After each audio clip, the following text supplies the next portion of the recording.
នៃហូរទុកមិនបានព្រោះហេតុអ្វីយើងនេះជាអ្វីបានជាត្រូវមកខូចចិត្តហេតុអ្វីក៏យំបែបនេះគេយើងគ្រាន់តែជាមិត្តបើជាមិត្តត្រូវតែត្រេកអរចិត្តហួងហែងគេម្នាក់ឯងច្រើនពេកហើយតាំងពីដើមឡើយក្រែងស្ម័គ្រធ្វើអ្នកអង្គមដោអារម្មណ៍នេះគិតពីអ្វីបើគ្រប់យ៉ាងប្រែជាល្អសោះនឹងរវល់កំដរគេទៀតអូទាំងភ្នែកអើយខ្ញុំសូមអង្វរកុំហូរបន្តបានទេ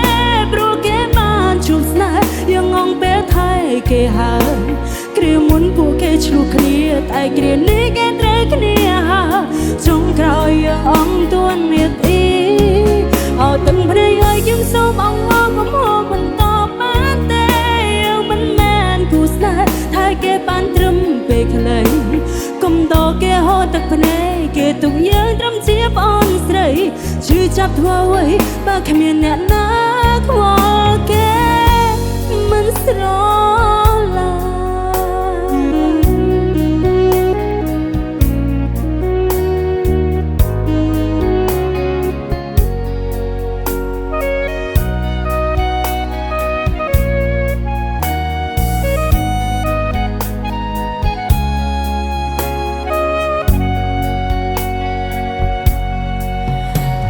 នៃហូរទុកមិនបានព្រោះហេតុអ្វី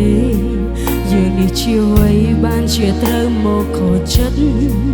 ហេតុអ្វីក៏យំបែបនេះតែយើងគ្រាន់តែជាមិត្តបើជាមិត្តត្រូវតែត្រេកអរចិត្តហួងហែងគេម្នាក់ឯងច្រើនពេកហើយតាំងពីដើមឡើយក្រែងស្ម័គ្រធ្វើអ្នកអង្គមដោ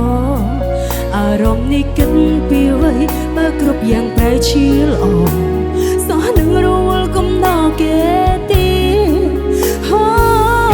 អូទាំងភ្នែកអើយខ្ញុំសូមអង្វរកុំហូរបន្តបានទេព្រោះគេបានជួបស្នេហ៍យ៉ាងងងពេលថៃគេហើយគ្រាមុនពួកគេឆ្លោះគ្នាតែគ្រានេះគេត្រូវគ្នាហើយចុងក្រោយយើងអង្គទួននាទីអូទាំងភ្នែកអើយខ្ញុំសូមអង្វរកុំហូរបន្តបានទេយើងមិនមែនគូស្នេហ៍តែគេបានត្រឹមពេលខ្លីកុំតគេហូរទឹកភ្នែកគេទុកយើងត្រឹមជាប្អូនស្រីជឿចាប់ធ្វើអ្វីបើគ្មានអ្នកណាខ្វល់គេមិនស្រឡាញ់អូទាំងភ្នែកអើយខ្ញុំសូមអង្វរកុំហូរបន្តបានទេព្រោះគេបានជួបស្នេហ៍យ៉ាងងងពេលថៃគេហើយគ្រាមុនពួកគេឆ្លោះគ្នាតែគ្រានេះគេត្រូវគ្នាហើយចុងក្រោយយើងអង្គទួននាទីអូទាំងភ្នែកអើយខ្ញុំសូមអង្វរកុំហូរបន្តបានទេយើងមិនមែនគូស្នេហ៍តែគេបានត្រឹមពេលខ្លីកុំតគេហូរទឹកភ្នែកគេទុកយើងត្រឹមជាប្អូនស្រី